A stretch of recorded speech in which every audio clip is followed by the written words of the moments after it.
لا حول ولا قوة إلا بالله العلي العظيم. حسبنا الله ونعم الوكيل، نعم المولى ونعم النصير. أعوذ بالله من الشيطان الرجيم. بسم الله الرحمن الرحيم. الحمد لله رب العالمين والعاقبة للمتقين، ثم الصلاة والسلام والتحية والإكرام على سيد الأنبياء والمرسلين، سيدنا ومولانا أبي القاسم محمد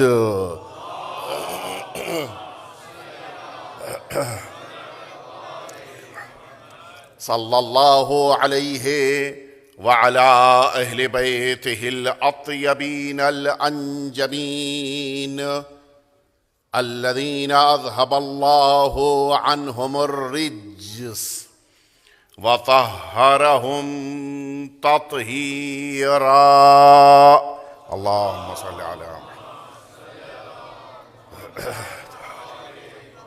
لا سيما الإمام المبين بقية الله في الأرضين، أرواحنا وأرواح العالمين لتراب مقدمه الفداء. اللهم لعن أول ظالم ظلم حق محمد وآل محمد، وآخر تابع له على ذلك. اللهم لعنهم جميعا. ایک دفعہ اور مل جل کے صلوات بھیج دیں آپ حضرات.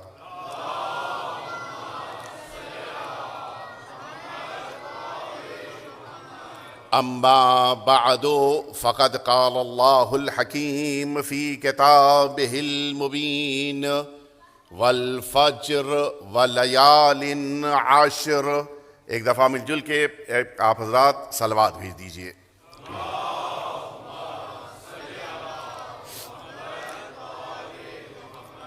عزیزان محترم،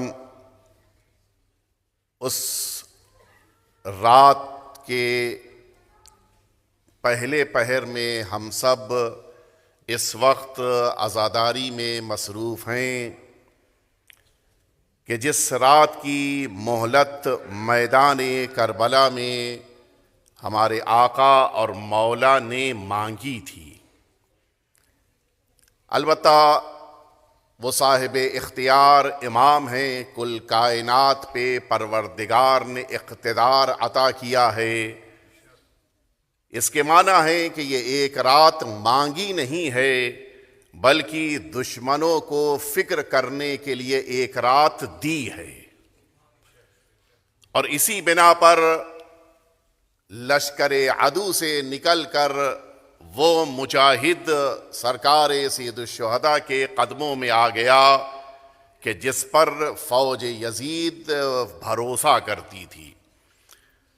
یہ رات بڑی اہم ہے، یہ رات بڑی قیمتی ہے، یہ رات عزا کی رات ہے، یہ رات سوگواری کی رات ہے، یہ رات گریے کی رات ہے. اور اس احساس کے ساتھ ہمیں گریہ کرنا ہے کہ میدان کربلا میں آقا حسین نے آج کی رات کو جاگ کر عبادتوں میں اس طرح سے بسر کیا ہے کہ امام عبادت فرما رہے ہیں اور اہل حرم گریہ کر رہے ہیں. لہٰذا آج کی شب کے اپنے تقاضے ہیں، اور ان تقاضوں کے تحت آج کی گفتگو بھی مجھے آپ کے سامنے عرض کرنی ہے، اور ساتھ ہی ساتھ مصائب کے مرحلے میں وہ باتیں کہ جو آج کی شب سے متعلق ہیں وہ بھی پیش کرنی ہیں، اور وہ مصائب کہ جو آج کی شب سے مخصوص ہیں انہیں بھی بیان کرنا ہے. یہ ہماری عزاداری ہے کہ جس کے فلسفے کو مسلسل آپ کی خدمت میں عرض کیا گیا لیکن ایک اصل بات کہ جس کے لیے میں نے اپنے موضوع کو شروع کیا تھا، وہ اصل بات آج آپ کے سامنے عرض کرنا ہے۔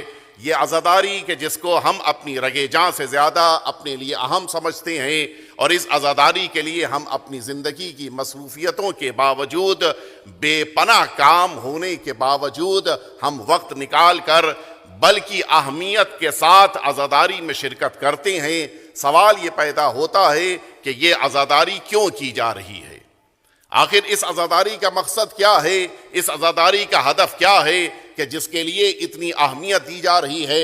ہمارے اہل بیت اطہار نے عزاداری کے لیے ہم سے کہا، ہمارے بزرگان نے عزاداری کے لیے ہم سے کہا، ہمارے مراجع کرام نے ہم سے عزاداری کے لیے کہا، ہمارے علماء نے مسلسل تاکید کی کہ اس عزاداری میں خود کو شامل رکھنا۔ یہ مسلسل کیوں اس عزاداری کے لیے اتنی زیادہ اہمیت کی قائل اس امت کو قرار دیا گیا، اور اتنا زیادہ اس عزاداری کا انعقاد کرنے کے لیے تاکید کی گئی؟ اور ہم بھی اس عزاداری کو دنیا کے جس گوشے میں بھی گئے، ہو سکتا ہے کہ ہم اپنے ساتھ مال و دولت لے کر نہ گئے ہوں، ہو سکتا ہے کہ ہم اپنے ساتھ اپنا خاندان لے کر نہ پہنچیں، ہو سکتا ہے کہ ہم کسی جگہ کے اوپر اپنی آل اولاد کو لے کر نہ پہنچیں، لیکن دنیا میں جہاں بھی ہم گئے اس عزاداری کو ساتھ لے کر گئے۔ یہ اس بات کی علامت ہے کہ عزاداری ہمارے لیے بے پناہ اہمیت رکھتی ہے، اور اس عزاداری کے لیے ہم سب کچھ جو اللہ نے کہا ہے وہ تمام چیزیں قربان کرنے کے لیے تیار رہتے ہیں۔ یہ عزاداری کیوں اتنی اہمیت ہے؟ اس عزاداری کو کیوں اتنا زیادہ امپورٹنٹ قرار دیا گیا؟ یہی سوال ہے کہ جس کا جواب تلاش کر کے اپنی گفتگو کو آج مصائب کے مرحلے تک لے کر آنا ہے۔ دیکھیے، توجہ دیجیے گا، یہ عزاداری اس لیے ہمارے لیے بڑی اہمیت رکھتی ہے کہ اس عزاداری کو اہل بیت اطہار نے ہمارے لیے قرار دیا ہے۔ اہل بیت اطہار نے گریہ کیا، ہم گریہ کرتے ہیں۔ اہل بیت اطہار نے ماتم فرمایا، ہم ماتم کرتے ہیں۔ البتہ ماتم کے انداز کے بارے میں ذرا سی گفتگو ہے، لیکن ماتم اہل بیت اطہار نے فرمایا ہے، اس لیے ہم ماتم کرتے ہیں۔ اہل بیت اطہار نے عزاداروں کے لیے غزہ کا اہتمام کیا، لہٰذا ہم عزاداری کا حصہ قرار دیتے ہوئے غزہ کا اہتمام کرتے ہیں۔ وہ تمام چیزیں کہ جن کو ہمارے لیے قرار دیا گیا، وہ تمام چیزیں ہم اس عزاداری میں اختیار کرتے ہیں، یہاں تک کہ یہی کل کا آنے والا دن ہے کہ جس دن کے لیے امام نے فرمایا، ہمارے اور آپ کے پانچویں امام امام محمد باقر علیہ الصلوۃ والسلام،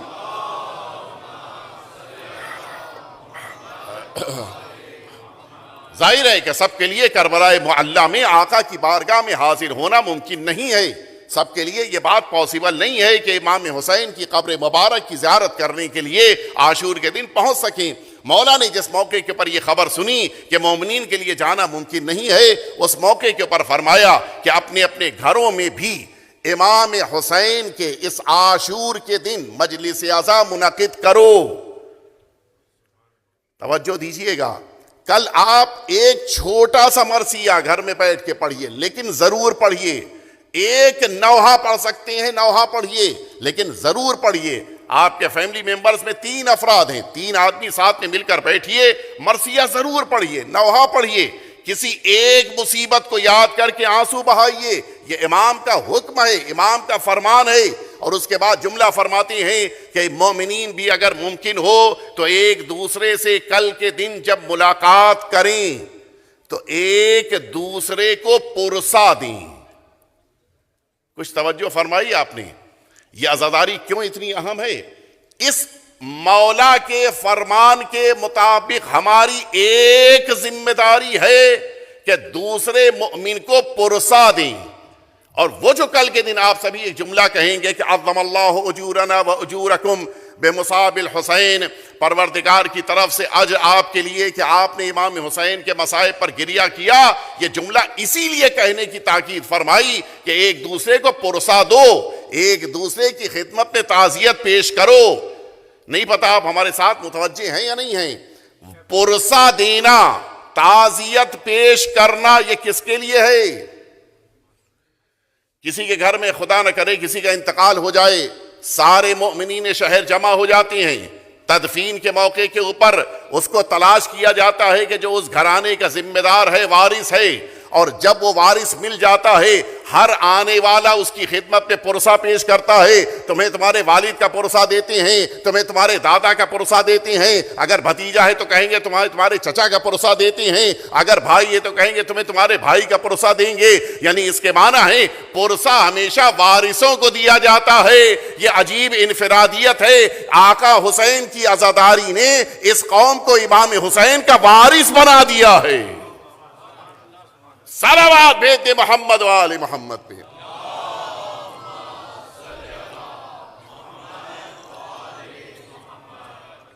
اور آپ سنیں گے اگلا جملہ ہی آپ یہی کہیں گے، عظم اللہ اجورنا و اجورکم بمصاب الحسین وجعلنا وإياكم من الطالبین بثارہ مع الامام المہدی علیہ السلام۔ پروردگار سے دعا کریں گے کہ خدارا ہم سبھی کو آخری امام کے ساتھ ان کے ہمراہ امام حسین کے خون ناحق کا انتقام لینے والے طالبین میں قرار دے۔ توجہ، کل کا جملہ ہے، کل آپ کو یہ جملہ اپنی زبان پہ جاری کرنا ہے کہ پروردگار ہمیں طالبین انتقام خون امام حسین میں قرار دے۔ توجہ فرمائیے آپ نے، آپ یہی جمعے کے دن صبح میں دعا پڑھتے ہیں، اس موقع پہ کیا جملہ ہوتا ہے کہ این الطالب بدم المقتول بکربلا، میدان کربلا کے خون کا انتقام لینے والے طالب امام کہاں ہیں؟ یہ طالب لفظ وہ ہے کہ جو اللہ کی طرف سے آخری امام کے لیے ٹائٹل ہے۔ توجہ فرما رہے ہیں، یہ آخری امام کو اللہ نے طالب خون امام حسین قرار دیا ہے۔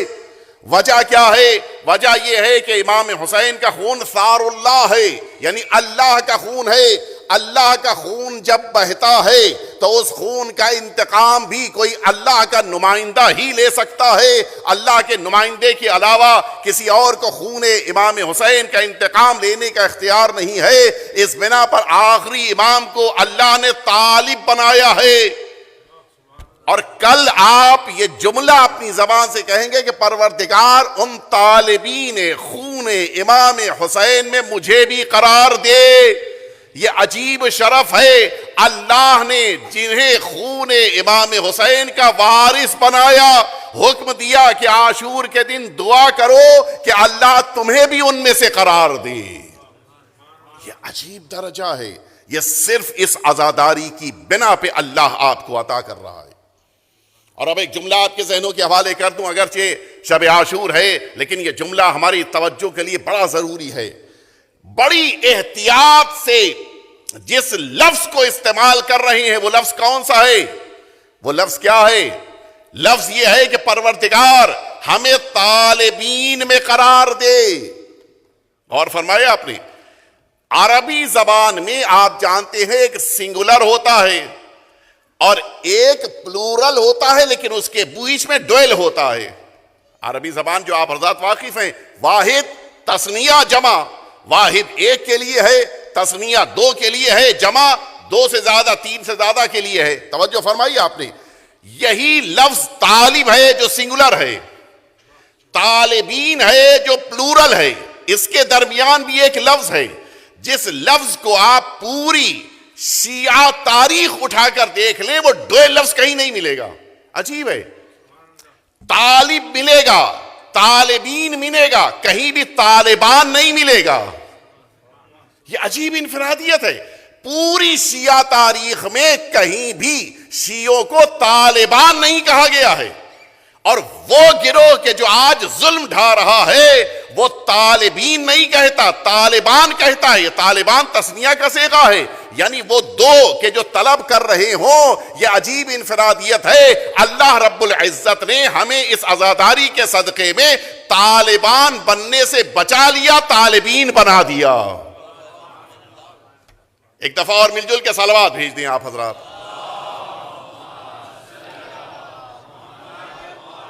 اللہ کی بارگاہ میں ہم سب یہ دعا کر رہے ہیں کہ پروردگار ہمیں آخری امام کے ساتھ، قرآن مجید نے کیا کہا ہے؟ ومن قتل مظلوما، سورہ اسراء آیت نمبر 32، ومن قتل مظلوما فقد جعلنا لولیہ سلطانا، جو مظلومیت کے ساتھ قتل کر دیا جائے اس کے وارث کو ہم اختیار دیں گے، فلا یسرف فی القتل، وہ جس موقع کے اوپر انتقام لینے کے لیے آگے بڑھے گا وہ اس انتقام لینے میں اسراف نہیں کرے گا، انہو کان منصورا، وہ منصور یعنی جس کی مدد کی گئی ہو وہ منصور قرار پائے گا۔ آخری امام کے القاب میں، ٹائٹلز میں ایک لقب منصور ہے۔ اللہ نے اس آیت شریفہ میں آخری امام کا تذکرہ فرمایا ہے، اور جب پوچھنے والے نے پوچھا کہ مولا میدان کربلا کی شہادت کے فوراً بعد تو آخری امام نہیں آئیں گے، چھٹے امام سے سوال ہو رہا ہے، مولا وہ فوراً تو نہیں آئیں گے بلکہ ان کا زمانہ تو بہت بعد میں آنے والا ہے،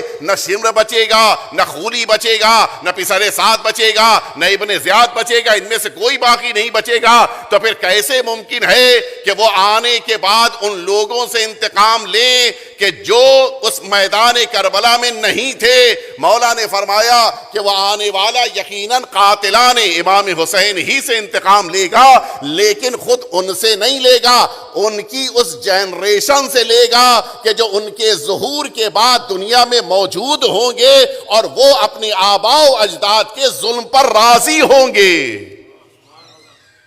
آپ کل زیارت عاشورہ جس موقع پر پڑھیں گے یہ جملہ کہیں گے کہ پروردگار لعنت ہو کس پر؟ وہ جس نے امام حسین سے جہاد کیا، لڑا، ٹکرا گیا، اور ومن رضیت بہ، جو امام حسین سے اس لڑ جانے کو اچھا سمجھتا رہا، راضی رہا۔ آج بھی دنیا میں ایسے افراد موجود ہیں کہ جو امام حسین کے قتل کے مقابل میں ظالموں کا ساتھ دے رہے ہیں۔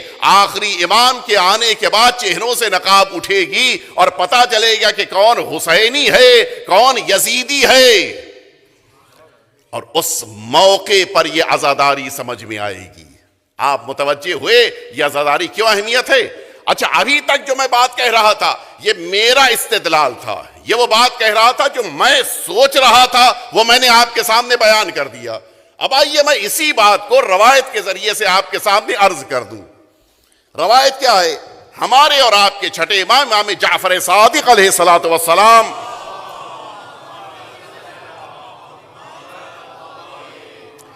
یہی فلسفہ عزاداری ہے۔ اب جو جملہ میں عرض کر رہا ہوں یہی فلسفہ عزاداری ہے، اور اسے بڑی مضبوطی کے ساتھ ہمیں اپنے ساتھ قرار دینا ہے۔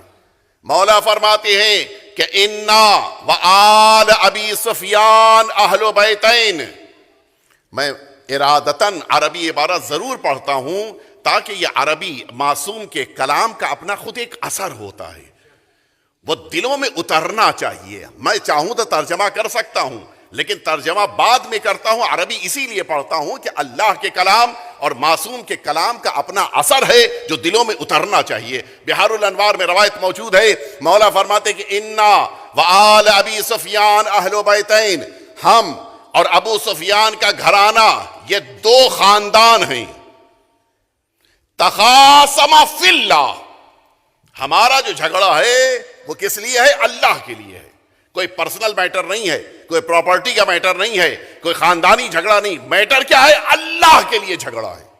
جو اختلاف ہے وہ ذات پروردگار کے لیے ہے۔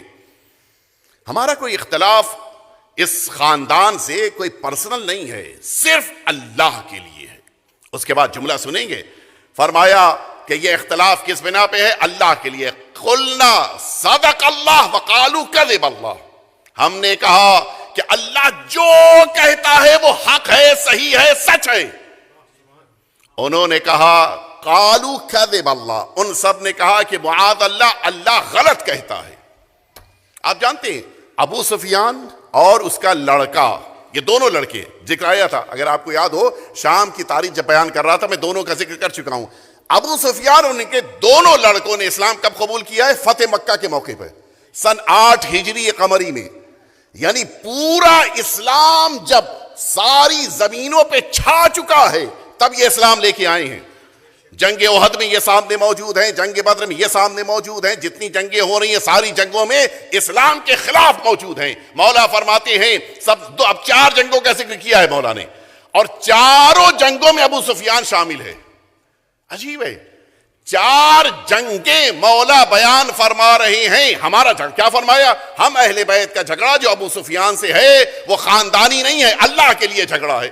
اور یہ اختلاف کی بنا پہ 4 جنگیں دنیا میں ہو رہی ہیں. پہلی جنگ مولا فرماتے ہیں فقاتل ابو سفیان رسول اللہ, پہلی جنگ ہے جنگ بدر.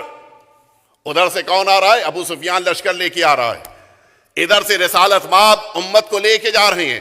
فرمایا پہلا مقابلہ ہوا تو ابو سفیان کا رسول اللہ سے ہوا, پہلی جنگ ہوئی ہے اس گھرانے سے. دوسری جنگ وقاتل معاویۃ بن ابی سفیان امیر المؤمنین علی علیہ السلام. فرمایا دوسرا مقابلہ, دوسری جنگ ہوئی ہے صفین میں. ادھر ابو سفیان کا لڑکا ہے, ادھر امیر المؤمنین ہے.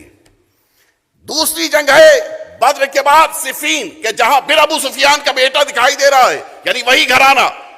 تیسری جنگ وقاتل یزید بن معاویہ بن ابی سفیان الحسین ابن علی. اور تیسری جنگ وہ ہے کہ جس میں یزید کا مقابلہ ہوا, یزید نے لڑائی کی, یزید نے جنگ کیا رسول کے بیٹے حسین ابن علی سے.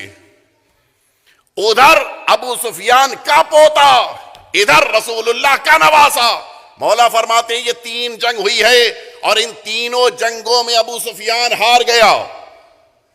پہلی جنگ میں بھی ہارا, صفین میں بھی ناکامیاب ہوا, میدان کربلا میں بھی ناکامیاب ہوا. اب جملہ تاریخی جملہ عرض کر رہا ہوں اس مجمع کے سامنے, اس کو اپنے پاس محفوظ رکھیے گا. فلسفہ عزاداری یہی ہے, ہم کیوں فرش عزا بچھاتے ہیں, ہم کیوں مجلسیں کرتے ہیں, ہم کیوں جلوس نکالتے ہیں, ہم کیوں بچوں کے ہاتھوں میں علم دیتے ہیں. ابھی ہمارے بزرگوار نے اعلان کیا کہ بچوں کے علم لے کے آنے کی اجازت دی گئی ہے. بڑا اچھا عمل ہے, ضرور دیجئے. ہم اپنے گھر سے اگر سجا کے نہیں لا سکتے تو لے کے آئیے, امام بارگاہ میں سجائیے. ان بچوں کے ہاتھوں میں علم ہونا چاہیے. یہ علم خود اس قوم کا وقار ہے. جب یہ بچوں کے ہاتھ میں آتا ہے تو بچوں کے اندر بھی ایک کانفیڈنس پیدا ہوتا ہے, اور یہ جذبہ پیدا ہوتا ہے کہ مجھے بھی غازی کی طرح سے اپنے امام کے مدد کے لیے آگے بڑھنا ہے. ضرور یہ کام کیجیے. بچوں کی ذمہ بات آ گئی, لہٰذا کہہ رہا ہوں بچوں کی ذمہ داری ہے اور بڑوں کی ذمہ داری ہے. مجلسوں میں ہر طرح سے شرکت کیجیے. چل کے آ سکتے ہیں تو چل کے آئیے, مجلسوں میں آ کر بیٹھیے. تابوت مبارک اٹھا سکتے ہیں تو تابوت مبارک بلند کیجیے. چندہ دے سکتے ہیں تو چندے کے ذریعے سے مجلس میں شرکت کیجیے. الحمدللہ سینٹر کو ضرورت نہیں ہے, لیکن آپ کو اور ہمیں ضرورت ہے. اگر سامنے والے کو اس بات کی ضرورت نہیں ہے کہ چندہ دیا جائے, ہمیں تو ضرورت ہے کہ ہم مجلس کے انتظام کرنے والوں کے درمیان اپنا بھی نام لکھائیں, تاکہ جب شہزادی کے سامنے یہ بات آئے کہ سیدہ آپ کی اس مجلس کے لیے اتنے مومنین نے چندہ دیا تو ہمارا نام بھی ہونا چاہیے. شہزادی کی نگاہ میں اس کی اہمیت نہیں ہے کہ کس نے کتنا دیا, اس کی اہمیت ہے کہ کس نے دیا ہے. لہذا ضرور شرکت کیجیے. فرمایا 3 جنگیں ہو گئیں. پہلی جنگ جو ابو سفیان کی ہوئی رسول اللہ سے, دوسری جنگ ابو سفیان کے لڑکے کی ہوئی ہے امیر المؤمنین سے, تیسری جنگ ابو سفیان کے پوتے کی ہوئی ہے رسول اللہ کے نواسے سے. فرماتے ایک جنگ باقی ہے. وہ جنگ کون سی ہے؟ وَالسُّفْيَانِ يُقَاتِلُ الْقَائِمِ. وہ جو ہمارے آخری وارث پیغمبر سے جنگ کرے گا وہ بھی سفیانی ہوگا. عجیب ہے, دادا, لڑکا, اس کا بیٹا, اور پھر جو اس کا وارث ہے, ادھر ابو سفیان کا وارث ہے, ادھر رسول اللہ کا وارث ہے, اور ادھر بھی ناکامیاب ہوئے تھے ابو سفیان اور اس کے گھر والے, ادھر بھی یہ سفیانی ناکامیاب ہوگا. وارث پیغمبر کے ہاتھوں سے اس کو بھی قتل کیا جائے گا. بس میں نتیجے تک آپ کو لے گیا, پوری توجہ رہے. ہم 2 جنگوں کے بیچ زندگی گزار رہے ہیں. ایک وہ جو ہو چکی ہے, ایک وہ جو ہونے والی ہے. ایک وہ جو کربلا کی جنگ تھی, ایک وہ جو وارث حسین کی جنگ ہے. کل کربلا میں حسین نے حر کا انتظار کیا تھا. کل کربلا میں حسین نے حبیب ابن مظاہر کو بلایا تھا. کل کربلا میں حسین نے زہیر ابن قین کے لیے اہتمام کیا تھا. کل کربلا میں امام حسین نے 72 کا لشکر تیار کیا تھا. یہ اصحاب امام حسین تھے کہ جن کے لیے امام حسین نے اہتمام فرمایا تھا. کل جب آخری آنے والا وارث حسین بھی میدان جنگ کی طرف بڑھیں گے تو انہیں بھی اصحاب کی ضرورت ہے, انہیں بھی انصار کی ضرورت ہے. البتہ یہ اصحاب و انصار کی ضرورت انہیں نہیں ہے, لیکن نظام کائنات کے تحت کچھ اصحاب ساتھ میں ہوں گے, کچھ انصار ساتھ میں ہوں گے. یہ اصحاب و انصار کہاں سے جائیں گے؟ یہ اصحاب و انصار کہاں تیار ہو رہے ہیں؟ یہ اصحاب و انصار کہاں پر آمادگی کر رہے ہیں؟ اس لیے کہ میدان جنگ میں جانے والوں کو تو ٹریننگ کی ضرورت ہوتی ہے, انہیں تو تربیت کی ضرورت ہوتی ہے. انہیں بتایا جاتا ہے کہ تمہیں ویپن کیسے اٹھانا ہے, انہیں تو بتایا جاتا ہے کہ تمہیں کیسے لڑنا ہے, انہیں تو بتایا جاتا ہے کہ تمہیں سامنے والے کا کیسے مقابلہ کرنا ہے. اے میرے پروردگار, اس آخری امام کے ناصروں کی تربیت تو کہیں نہیں ہو پائے گی. ان آخری امام کے ناصروں کے لیے تو کہیں بھی کوئی ٹریننگ کیمپ نہیں لگ پا رہا ہے. اب آپ سمجھے, یہ اللہ کا انتظام فرش ازا کے طور پر اسی لیے ہے تاکہ جب آخری امام تشریف لائے تو ہر ناصر فرش ازا سے اٹھ کر امام کی مدد کے لیے جائے. اب یہ ہم جلوس نہیں نکالتے ہیں, یہ علم مبارک نہیں اٹھاتے ہیں, یہ فرش ازا پہ نہیں آ کے بیٹھتے ہیں, بلکہ یہ وہ عزاداری ہے جو ہمیں ناصر امام بنا رہی ہے. صلوات بیت محمد وآل محمد پہ.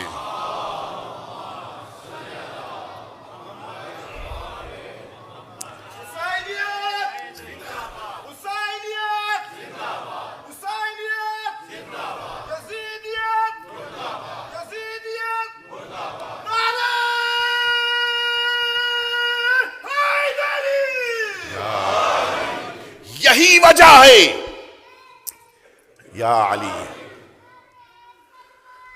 اللہم صلی علی محمد, یہی وجہ ہے کہ آخری امام کے مددگاروں کا جو نعرہ ہوگا, وہ نعرہ کیا ہوگا؟ انسان جس کی مدد کرنے کے لیے جا رہا ہوتا ہے اس کا نعرہ لگاتا ہے. آخری امام کی مددگار ہیں, آخری امام کا نام لینا چاہیے. لیکن کیا جملہ ہے؟ اسی بحر الانوار میں روایت موجود ہے. ہمارے اور آپ کے چھٹے امام امام جعفر صادق علیہ الصلوۃ والسلام, مولا نے 14 صفتیں بتائی ہیں ان افراد کی کہ جو آخری امام کے مددگار ہوں گے. تفصیلی گفتگو ہے, پوری ایک مجلس ہے, لہٰذا اس کو تو اس وقت نہیں بیان کیا جا سکتا, لیکن ایک جملہ مولا فرماتے ہیں کہ آخری امام کی مدد کرنے والوں کا نعرہ ہوگا یا لثارات الحسین وشعارہم یا لثارات الحسین. ان کا نعرہ یہ ہے کہ ہم مدد تو آخری امام کی کر رہے ہیں, لیکن ہمارا مقصد یہ ہے کہ امام حسین کے خون کا انتقام لیا جائے. یعنی آخری امام کے مددگار بھی خون امام حسین کا انتقام لینے کے لیے آگے بڑھ رہے ہیں. معمولی بات نہیں ہے. یہی کل کا دن آئے گا کہ جس دن میدان کربلا میں اللہ کی بارگاہ سے 30,000 ملائکہ اجازت لے کے آئے تھے, اے میرے پروردگار, میں تیرے حسین کی مدد کرنے کے لیے ہم کربلا جانا چاہتے ہیں. اللہ نے اجازت دی, یہ ملائکہ زمین پہ آئے. امام حسین نے کہا ہمیں مدد کی ضرورت نہیں ہے, پھر واپس گئے. اللہ نے پھر اجازت اللہ سے لے کے واپس پلٹے. آقا میدان کربلا, روایت معتبر ترین روایتوں میں, میدان کربلا میں آقا شہید ہو چکے تھے, یہ ملائکہ واپس نہیں گئے. اب یہ ملائکہ حکم پروردگار سے اس میدان کربلا میں اس دن سے سن 61 ہجری سے آج تک, اور آج بھی ایسا نہیں ہے کہ واپس جا رہے ہیں, اب وہ قیام تک, ظہور تک حضرت کے وہیں پر ٹھہرے رہیں گے. ہر آنے والے زائر کے لیے وہ استغفار فرماتے ہیں, ہر آنے والے زائر کی وہ مدد کرتے ہیں. یہ 30,000 ملائکہ. اس کے بعد جملہ آپ سنیں گے, معصوم فرماتے ہیں کہ یہی وہ ملائکہ ہیں کہ جب میرا آخری وارث آئے گا تو چونکہ امام حسین کی مدد نہیں کر پائے, لہٰذا ہمارے آخری وارث کے ظہور کے بعد یہی ملائکہ ہیں جو ان کی مدد کریں گے. آپ نے غور فرمایا, یہ جو ہم لوگ شب جمعہ زیارت پہ کہتے ہیں کہ یا لیتنی کنت معکم فافوز معکم پروردگار, کاش ہم بھی میدان کربلا میں ہوتے اور ان شہداء کربلا کے ساتھ اپنی جانوں کو نچھاور کر دیتے۔ پروردگار نے آواز دیا کہ ایسا نہیں ہے کہ ابھی جنگ مکمل ہو گئی ہے، اگر کل حسین کی مدد نہیں کر سکے ہو تو آئندہ وارث حسین آنے والا ہے، خود کو تیار کرو تاکہ ان کے مددگار بن جانا۔ یہ ملائکہ بھی چاہ رہے ہیں، یہ ہم بھی چاہتے ہیں، اور اسی لیے جسے جتنا زیادہ امام حسین سے محبت ہے اتنا ہی وہ آخری امام کے ظہور کی دعا کرتا ہے۔ آج اس وقت سے لے کے کل مسلسل آپ حضرت کے لیے دعا کیجئے گا، اس لیے کہ سب سے زیادہ اگر کسی کا دل غم زدہ ہے تو فرزند حسین کا دل غم زدہ ہے۔ سب سے زیادہ اگر کسی کا دل رو رہا ہے تو زہرا کے اس وارث کا دل رو رہا ہے کہ جن کی نگاہوں کے سامنے میدان کربلا ہے۔ لَأَنْدُبَنَّ عَلَيْكَ صَبَاحًا وَمَسَاءً، صبح و شام میں ندبہ کرتا ہوں۔ ندبہ چیخ کے گریہ کرنے، ماتم کرنے کے لیے استعمال ہوتا ہے۔ وَلَأَبْكِيَنَّ عَلَيْكَ بَدْلَ الدُّمُوعِ دَمًا، حضرت فرماتے ہیں کہ میں اے میرے جد مظلوم آپ پر صبح و شام ماتم کر رہا ہوں، اور آپ کے لیے آنسو نہیں خون روتا ہوں۔ عجیب، امام کو کربلا اتنی زیادہ شدید مصائب کی شکل میں محسوس ہوتی ہے۔ کل میں عرض کروں گا مصائب کے دوران کہ حضرت کیوں اتنا گریہ کرتے ہیں، اتنا زیادہ کربلا پر کیوں گریہ، وجہ ہے وہ انشاءاللہ عرض کروں گا۔ لیکن آج اس فلسفہ عزاداری کو سمجھتے ہوئے ہمیں اپنے وجود میں اس عزاداری کو اتارنا ہے، اور میں تاکیداً کہوں گا عزاداری کو، اور خاص طور سے ان 10 دنوں کی عزاداری کو، اور بالاخص روز عاشورہ کی عزاداری کو اہمیت دیجیے۔ ہم امام حسین کے وارث قرار پائے ہیں، وارث روتا ہے، وارث گریہ کرتا ہے، وارث امام حسین پہ ماتم کرتا ہے اس انداز میں کہ لگے کہ اولاد اپنے والد کا ماتم کر رہی ہے۔ آئیے میں آپ کو لے کے چلوں، آج شب عاشور ہے۔ مصائب سے پہلے ایک جملہ سن لیجئے، ایک واقعہ چھوٹا سا، پھر مصائب تک میں آپ کو لے کے آؤں۔ واقعاً آج جو دنیا میں انقلاب پیدا ہو رہا ہے وہ ہمیں آپ کو نہیں پتا ہے۔ آج اگر آپ اپنی بصارت کی آنکھوں سے دیوار سے کان لگائیں تو دیوار سے گریے کی آوازیں آ رہی ہیں۔ آج زمین ماتم کر رہی ہے، آج آسمان گریہ کر رہا ہے، اور سنیں گے آپ، آج کی وہ شب ہے کہ جس شب میں امام حسین پر یہ حیوانات ماتم کرتی ہیں۔ عجیب رات ہے۔ مرحوم کرباسی نے یہ واقعہ ناسخ التواریخ میں لکھا ہے، جس برادر کو چاہیے وہ اس کتاب میں جا کر دیکھ سکتا ہے۔ مرحوم کرباسی کا واقعہ کہ وہ جس موقع کے اوپر مشہد مقدس سے تفصیلی واقعہ ہے، وقت نہیں بچا ہے لہٰذا میں اس تفصیل میں نہیں جاؤں گا۔ زیارت کر کے مشہد مقدس سے جب اپنے قافلے کے ساتھ واپس پلٹ رہے تھے، ہمدان کے پاس ان کی سواری خراب ہو گئی۔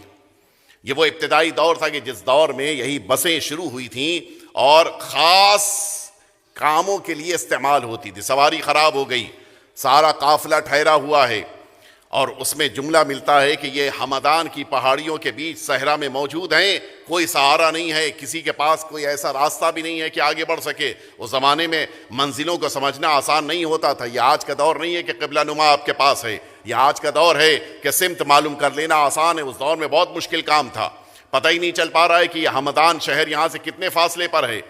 کہا سب تو اپنے اپنے کام میں مصروف ہو گئے، کوئی گاڑی ٹھیک کرنا چاہ رہا ہے، کوئی پانی کا انتظام کر رہا ہے، کوئی کوشش کر رہا ہے کہ کچھ فرش وغیرہ بچھا دیے جائے، شاید رات یہیں گزارنی پڑے، کوئی گیا ہے میکینک کو بلانے کے لیے، شاید کوئی مل جائے آس پاس کے علاقوں میں، سب اپنے اپنے کاموں میں مصروف ہیں۔ آغا کرباسی کہتے ہیں کہ ہم 5-6 آدمی ایک پہاڑ کی چھوٹی سی بلندی تھی، اس پہ آ کے بیٹھے تھے کہ دیکھا جائے کہ یہ علاقہ کیسا ہے، کیا واقعاً رات یہاں گزاری جا سکتی ہے یا نہیں گزاری جا سکتی۔ کہ میں نے دور کافی فاصلے پہ ایک آدمی کو بیٹھا ہوا دیکھا، وہ اتنا بوڑھا ہو چکا تھا کہ اس کے بدن کے سارے بال سفید ہو چکے تھے، بھویں سفید ہو چکی تھی، داڑھی سفید ہو چکی تھی، ہاتھوں پہ جو بال ہوتے یہ بھی سفید ہو چکے تھے. یعنی وہ دور سے لگ رہا تھا کہ کوئی سفیدی ہے جو زمین پہ رکھی ہوئی ہے، اتنا سفید ہو چکا تھا. ہم لوگ سمجھ گئے کہ یہ کافی لمبی عمر کا انسان ہے. کہتے ہیں آئے کرباسی کہ ہم اس کے پاس گئے، بیٹھے، گفتگو شروع کی، کہاں کے رہنے والے ہو، کیا کرتے ہو؟ اس نے بتایا کہ ہماری عمر جو ہے 100 تو 150 سال کے آس پاس ہے، اور اس نے بتایا کہ ہمدان پاس میں، میں وہاں کا رہنے والا ہوں. ان لوگ کو اطمینان ہوا کہ چلو ہمدان کا علاقہ یہاں پہ قریب ہے. یہاں کیوں بیٹھے ہو؟ کہا میں شہر میں نہیں رہتا ہوں، میں دوپہر میں چلا جاتا ہوں لیکن رات میں انہی پہاڑوں پہ گزارتا ہوں. اچھا، کوئی تم نے ایسا آج تک واقعہ بھی دیکھا کہ جو تمہارے لیے تعجب؟ ہے کہ کوئی شخص پہاڑوں پہ رہ رہا ہے تو اس کے لیے خطرات ہوتے ہیں، مشکلات ہوتی ہیں، سختیاں ہوتی ہیں. میں تفصیل میں نہیں جاؤں گا. جو بعض ہمارے ذہنوں میں تصور ہے کہ یہ خطرات، یہ مشکلات ہمارے سامنے آتی ہیں، وہ تفصیل میں اس میں نہیں جاؤں گا. وہ اللہ کے قضاء و قدر کے بارے میں گفتگو ہے جو اب اگر چھیڑوں گا تو لمبی ہو جائے گی. کہتا ہے کہ میں نے ان پہاڑوں پر ایک منظر دیکھا ہے جو ہر سال رونما ہوتا ہے. البتہ علماء نے لکھا ہے کہ یہ واقعہ ایک جگہ کا ہے، بیان کیا گیا، لیکن متعدد علاقوں میں یہ واقعہ الگ الگ نوبتوں، الگ الگ طریقوں سے ہوتا ہے. کہتا ہے ایک سال میں اپنے گاؤں سے نکلا تھا، ذرا سا نکلنے میں مجھے دیر ہو گئی تھی، مغرب کا وقت آ چکا تھا. میں مغرب سے پہلے نکل آتا تھا کہ مغرب میں پہاڑ کے اوپر پہنچ کر نماز مغرب پڑھوں، صبح کی نماز تک رہتا تھا اور واپس چلا جاتا ہوں. میں کہا میں نکلنے میں ذرا دیر ہو گئی تھی مجھے گاؤں سے. میں پہنچا تو مغرب کی اذان ہونے لگ گئی تھی اور میں پہاڑ کی بلندی پر پہنچا. میں نے مغرب کی نماز پڑھی اور اس کے بعد اپنی نوافل مستحبی نمازیں، اس کے بعد عشاء کی نماز پڑھی. اور جیسے ہی میں نے عشاء کی نماز کی نافلہ شروع کیا، اچانک مجھے جانوروں کے منہ کی آوازیں سنائی دینے لگیں. میں گھبرا گیا، اس لیے کہ یہ جن جانوروں کی آوازیں تھیں یہ وہ جانور تھے کہ جو درندہ سمجھے جاتے ہیں، وحشی سمجھے جاتے ہیں، جو انسانوں کو کھا لیتے ہیں. شیر کی آواز، چیتے کی آواز، ہاتھی کی آواز کہ جو پیروں سے رون دیتا ہے. عجیب لگا مجھے. اچھا، یہ آوازیں دھیرے دھیرے مجھ سے قریب ہو رہی تھیں. تو اب مجھے احساس ہو رہا تھا کہ یہ جانور ہیں کہ جو لگتا ہے میری ہی طرف آ رہے ہیں. اور میں اب اپنی نماز کو جاری رکھتے ہوئے کہ نماز مکمل کر لوں، پتہ نہیں زندگی کی آخری نماز ہو، اس کے بعد مجھے موقع ملے نہ ملے. کہتا ہے کہ میں نے آخری سجدہ کیا، لیکن ذرا سا میرے دل کو سکون یہ مل رہا تھا کہ یہ آوازیں ان جانوروں کی ہیں کہ جو میرے تو دشمن ہیں لیکن آپس میں بھی دشمن ہیں. یعنی یہ سب آپس میں ایک ساتھ کبھی جمع ہی نہیں ہو سکتے. مثلا اگر ہاتھی بھی موجود ہے تو وہاں پہ شیر نہیں ہوگا. مجھے جو آوازیں سنائی دے رہی تھی وہ چھوٹے جانوروں کی بھی تھی. مثلا بکرے کی آواز بھی سنائی دے رہی ہے، مثلا بھیڑ کی آواز بھی سنائی دے رہی ہے کہ جو آپس میں شدید دشمن ہیں. اگر شیر ہے تو بھیڑ نہیں وہاں پہ دکھائی دے گا، اگر چیتا ہے تو مثلا وہاں کے اوپر بکری نہیں دکھائی دے گی. مجھے بڑا عجیب لگ رہا تھا کہ ذرا اطمینان ہو رہا تھا کہ لگتا ہے یہ سب دشمن تو ہیں میرے لیکن میرے لیے نہیں آ رہے ہوں گے. کہ میں نے نماز کو مکمل کیا، میں پہاڑ کی بلندی پہ بیٹھا تھا. میں جیسے ہی نماز مکمل کرنے کے بعد گھوم کے دیکھا، میں نے دیکھا کہ یہ سارے جانور جو ایک دوسرے کے دشمن ہیں یہ ایک حلقہ بنائے ہوئے ہیں اور اس حلقے میں یہ سب اپنی اپنی جگہ پہ کھڑے ہوئے ہیں اور اپنے منہ سے اپنی خاص آوازیں نکال رہے ہیں. میں نے پہلی بار یہ منظر دیکھا تھا کہ یہ جانور آپس میں ایک ساتھ بھی آ سکتے ہیں. اور عجیب انداز تھا، یہ سب ایک ساتھ آواز نکال رہے تھے اپنے منہ سے. کہ میں نے بہت سوچنا شروع کیا کہ آخر کیا وجہ ہو سکتی، کیوں ایسا ہو رہا ہے. اچھا، میں یہاں پہ سامنے زندہ موجود ہوں، ان سب کو تو ہم پہ حملہ کر دینا، مجھ پہ حملہ کرنا چاہیے تھا، کوئی حملہ کرنے کے لیے نہیں بڑھا، وہ اسی دائرے میں موجود ہیں. کہ اچانک مجھے یاد آیا کہ جب میں اپنے گاؤں سے نکل رہا تھا، اپنے علاقے سے نکل رہا تھا تو وہاں پر لوگ عزاداری کر رہے تھے اور وہ شب عاشور کی تیاری کر رہے تھے. کہ میں سمجھ گیا کہ یہ سب شب عاشور کی بنا پر امام حسین کی عزاداری کر رہے ہیں. آغا کرباسی کہتے ہیں کہ اس بوڑھے نے مجھ سے کہا کہ میں نے جیسے ہی مجھے یاد آیا میں اپنی جگہ سے اٹھ کے کھڑا ہو گیا. میں نے بھی یا حسین کہنا شروع کیا. سنیں گے آپ؟ کہتا ہے وہ بوڑھا کہ میں ادھر یا حسین میں نے کہنا شروع کیا، وہ سارے جانور کہ جو دائرہ بنائے ہوئے تھے انہوں نے وہ دائرہ ختم کیا اور میرے چاروں طرف آ کے دائرہ بنا لیا. میں یا حسین کہتا تھا اور وہ اپنے منہ سے آوازیں نکال رہے تھے. کہتا ہے وہ بوڑھا کہ جب بھی کبھی شب عاشور کے بارے میں شبہ بھی ہو جاتا ہے تو یہ واقعہ مجھے بتا دیتا ہے کہ شب عاشور کب آئی. ہر سال یہ واقعہ میں دیکھتا ہوں، ہر سال ان جانوروں کو امام حسین پہ ماتم کرتے ہوئے دیکھتا ہوں. ہاں، امام حسین کی عزاداری پوری دنیا کر رہی ہے، حسین کا وہ سب عزا کر رہی ہیں، حسین کی سب عزاداری کر رہی ہیں کہ جن کے دلوں میں انسانیت کا جذبہ پایا جاتا ہے. کیوں نہ ماتم کریں. حسین میدان کربلا میں آج کی شب کو اس انداز میں بسر کر رہے ہیں کہ کبھی مصلی پہ بیٹھ کے دعائیں ہو رہی ہیں، کبھی عبادتیں ہو رہی ہیں. میں شب عاشور کے سارے مصائب نہیں پڑھوں گا، صرف 2 جملے عرض کرنے ہیں اور اس کے بعد کل کی ایک مصیبت کا تذکرہ کر کے اپنے مصائب کو مکمل کرنا ہے. حسین نے آج کی رات صرف دعاؤں میں بسر نہیں کی ہے بلکہ حسین میدان کربلا بھی گئے ہیں. ہلال بن نافع کا بیان، میں نے دیکھا کہ حسین اپنے مصلی پہ نہیں ہیں. میں نے ڈھونڈنا شروع کیا کہ میرا آقا کہاں ہے. کہتے ہیں کہ میں نے دیکھا کہ زہرا کا لاڈلا دھیرے دھیرے آہستگی کے ساتھ میدان کربلا کی طرف بڑھ رہا ہے. میں نے یہ سوچا کہ یہ دشمنوں کا مجمع ہے، لاکھوں ہزاروں کا لشکر ہے، کہیں ایسا نہ ہو کہ میرے آقا کے لیے زندگی کے لیے خطرہ ہو جائے. میں بھی پیچھے پیچھے چلا. اچانک میں نے محسوس کیا کہ امام کو بھی پتہ چل گیا ہے کہ میں پیچھے پیچھے آ رہا ہوں. امام رکے، آواز دی، ہلال کیا تم میرے ساتھ آ رہے ہو؟ ہلال کہتے ہیں آقا میں آپ کی زندگی کی حفاظت کے لیے آپ کے ساتھ چلنا چاہتا ہوں. فرمایا آؤ ہلال میں تمہیں دکھائے دیتا ہوں. لے کے آئے، ایک جگہ کے اوپر پہنچے.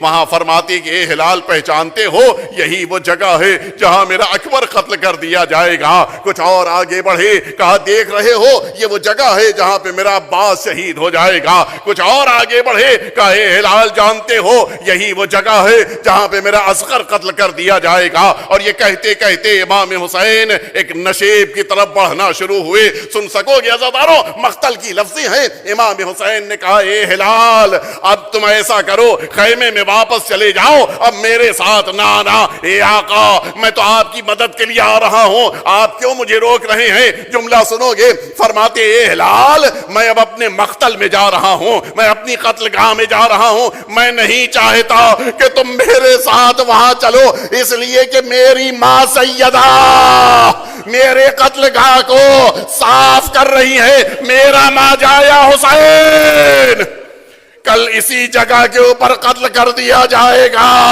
اے ہلال میری ماں اس میدان میں موجود ہے. اے ہلال واپس چلے جاؤ. ہاں جناب ہلال تو واپس آ گئے، لیکن ایک جملہ اور سنتے جاؤ. جانا تلاش کر لینا، یہ جملہ تم لکھ لینا، کسی بھی جگہ پہ تلاش کریں گے یہ جملہ و تصویر مل جائے گی. خاص طور سے گوگل کے اوپر عربی زبان میں حسقۃ السعدان یہ ایک خاص قسم سے اس کانٹے کے لیے استعمال کیا جاتا ہے کہ جو زمین کے اوپر پڑا ہوتا ہے. یہ صحرا میں بہت زیادہ ہوتا ہے. ہلال کہتے ہیں میں نے دیکھا، میں کچھ دیر ٹھہرا رہا. حسین اپنے مقتل میں گئے. اب جو واپس پلٹے حسین خیموں کا طلایہ پھرنا شروع کر رہے ہیں. اور جہاں امام حسین خیمے کا طلایہ پھر رہے تھے، جملہ سنو عزاداروں مقتل کی لفظیں ہیں، حسین زمین پہ جھکتے تھے، کچھ اٹھاتے تھے اور پھر آگے بڑھ جاتے تھے، پھر جھکتے تھے، پھر اٹھاتے تھے، پھر آگے بڑھ جاتے تھے. سنو گے عزاداروں، کہتے ہلال میں نے پوچھا آقا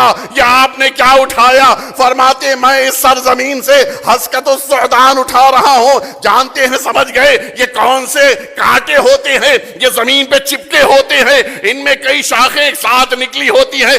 آقا یہ کیوں اٹھا رہے ہیں؟ جملہ سن سکو گے عزاداروں. حسین کہتے اے ہلال کل جب خیموں میں آگ لگے گی، میرے چھوٹے چھوٹے بچے جب خیموں سے باہر نکلیں گے، میں نہیں چاہتا کہ میرے بچوں کے پیروں میں یہ کانٹے چبھ جائے. حسین اتنا انتظام کر رہے ہیں. اے آقا ذرا آ کر دیکھیے، آپ نے تو کانٹے اٹھا دیے، لیکن ادھر دشمن کوئی تیر لیے کھڑا ہے، کوئی نیزہ لیے کھڑا ہے، کوئی تلوار لیے کھڑا ہے، کوئی تازیانہ لیے کھڑا ہے. اب جو بچے دوڑتے ہوئے نکلے، کسی نے تازیانہ مارا، کسی نے نیزہ چبویا.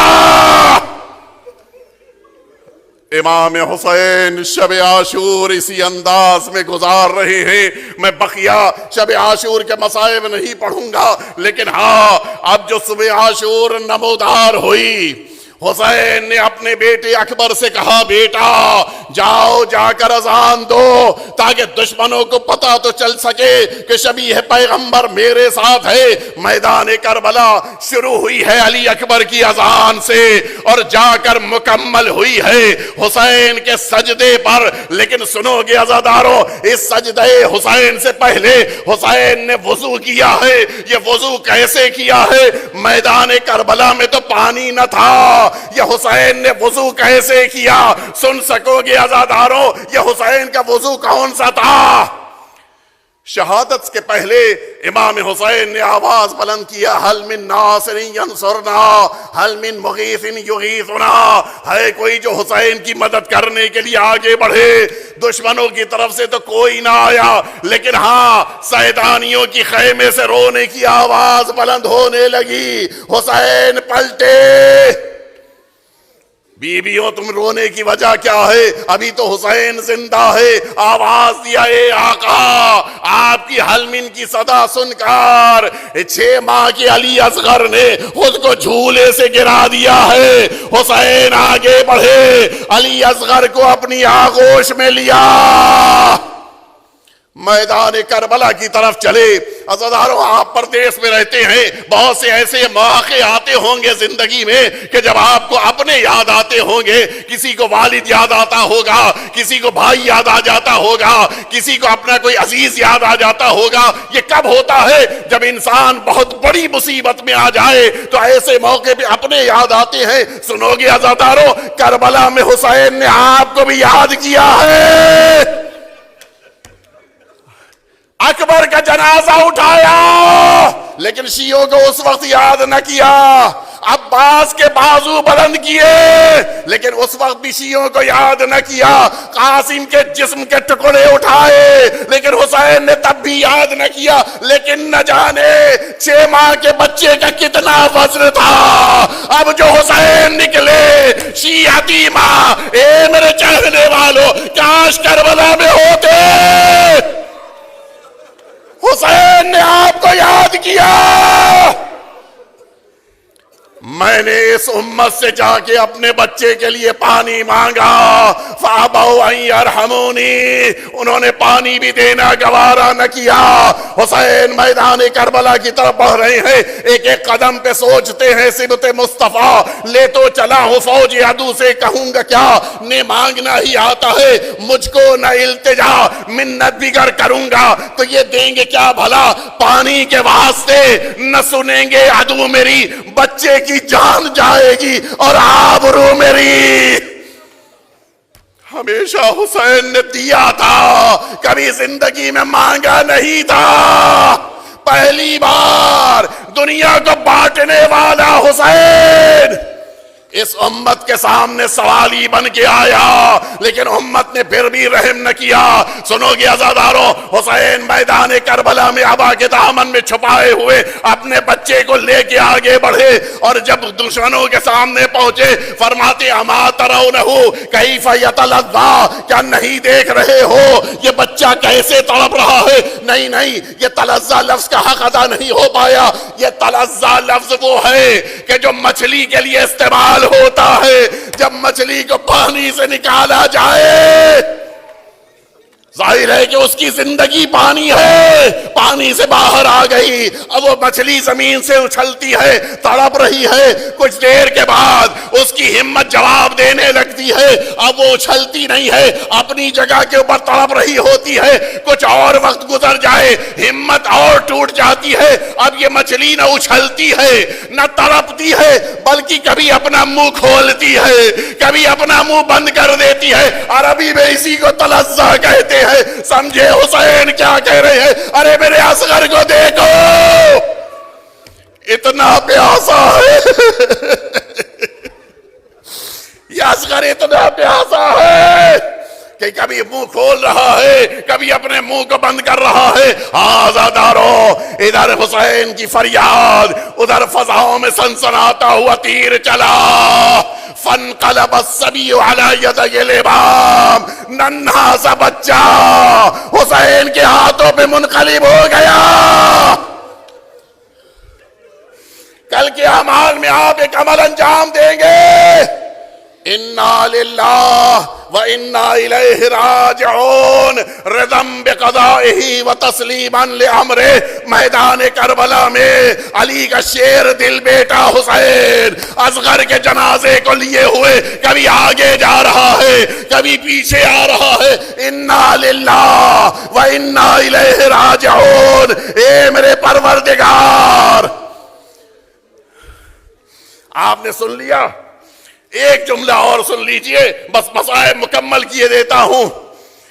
امام حسین نے اس بچے کو سپرد لحد کیا ہے، یہ واحد میدان کربلا کا جنازہ ہے جسے امام حسین نے دفن کیا، لیکن دشمنوں کو یہ بھی گوارا نہ ہوا۔ میدان کربلا میں علی اصغر کے جنازے کو نکالا گیا، نو کے نیزہ پہ سر بلند کرنا تھا، لہذا سر جدا ہوا۔ سنیں گے آپ؟ سنیں، ہمارے اسی شہر ممبئی میں ایک جوان کے گھر میں ایک بچے کا انتقال ہو گیا، تقریباً 2 سال کا بچہ تھا۔ ہم سبھی قبرستان میں موجود تھے جب دفن کر دیا گیا۔ جیسے ہی بچے کو دفن کیا، اس کا باپ کہتا ہے کہ مجھے گھر جلدی جانا ہے۔ ہم لوگوں نے سمجھایا کہ کیوں جلدی کر رہے ہو، ابھی تو لیڈیز یہیں پر موجود ہیں، ابھی تو خواتین نہیں گئی ہیں، ابھی جانے کی جلدی کیا ہے؟ سنو گے کیا کہتا ہے؟ وہ کہتا ہے کہ میں چاہتا ہوں کہ ماں سے پہلے میں گھر پہنچ جاؤں تاکہ وہ سارے کپڑے کہ جو اس بچے کے تھے میں انہیں چھپا دوں، ماں کی نظر نہ پڑے، ورنہ ماں صبر نہیں کر پائے گی۔ ہاں، دنیا کا دستور ہے، نشانیوں کو چھپا دیا جاتا ہے، لیکن ہائے کربلا، اب جو رباب آگے بڑھ رہی ہے، کبھی نگاہوں کے سامنے اصغر کا جھولا، کبھی نگاہوں کے سامنے اصغر کا سار۔ اے میرے بچے اصغر، یہ ماں کیسے